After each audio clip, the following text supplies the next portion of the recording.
नमस्कार मैत्रिणींनो, कशा आहात? आज आपण एका नव्या रेसिपीसोबत भेटणार आहोत. आज आपण बनवणार आहोत पत्ताकोबीच्या भाजीचे पराठे. त्यासाठी आपण एक कढई घेतलेली आहे. कढई छान आपल्याला गरम होऊ द्यायची आहे. गरम झाल्यानंतर त्यामध्ये 1.5 ते 2 पळ्या आपण तेल टाकणार आहोत.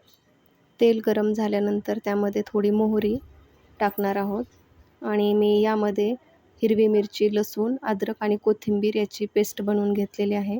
ती आपण तेलात टाकणार आहोत आणि छान तळून घेणार आहोत त्याला. त्यामुळे मिरचीचा तिखटपणा थोडासा कमी होतो. नंतर हळद टाकायची आहे आपल्याला, थोडंसं हिंग टाकणार आहोत आपण आणि छान मिक्स करून घ्यायचं आहे. आता हा पत्ताकोबी मी खिसून घेतलेला आहे आणि हा खिसायच्या पहिले मी स्वच्छ धुवून घेतलेला आहे. आपल्याला पत्ताकोबी खिसल्यानंतर धुवायचा नाही. जर तसं केलं तर त्यामध्ये पाण्याचं प्रमाण खूप राहतं.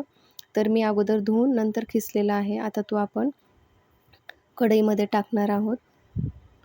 आता मी अर्धा चमचा मीठ टाकणार आहे. थोडंसं धने आणि जिरे आणि ओवा याची मी पूड बनवलेली आहे.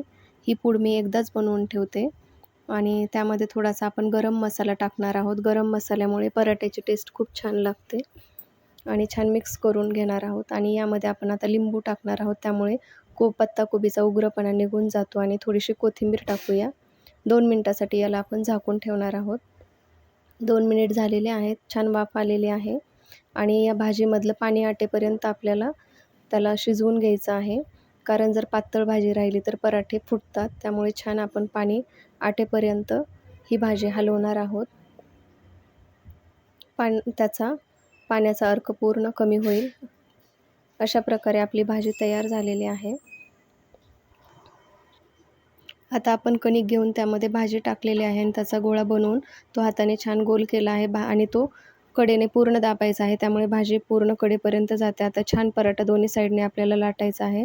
पराठा लाटलेला आहे. आता आपण तो छान भाजून घेणार आहोत. त्यासाठी आपण तूप किंवा तेलही वापरू शकतो. मी तुपाचा वापर करत आहे. दोन्ही साईडने छान तूप लावायचे. पराठ्याचा खूप छान मस्त वास येतोय. एकदा नक्की ट्राय करा. खूप छान आहे. आणि तुम्हाला व्हिडिओ आवडला तर लाईक करा आणि चॅनलला सबस्क्राईब करा. अशा प्रकारे मी पूर्ण पराठे बनवलेले आहेत. Thank you. नक्की ट्राय करा एकदा.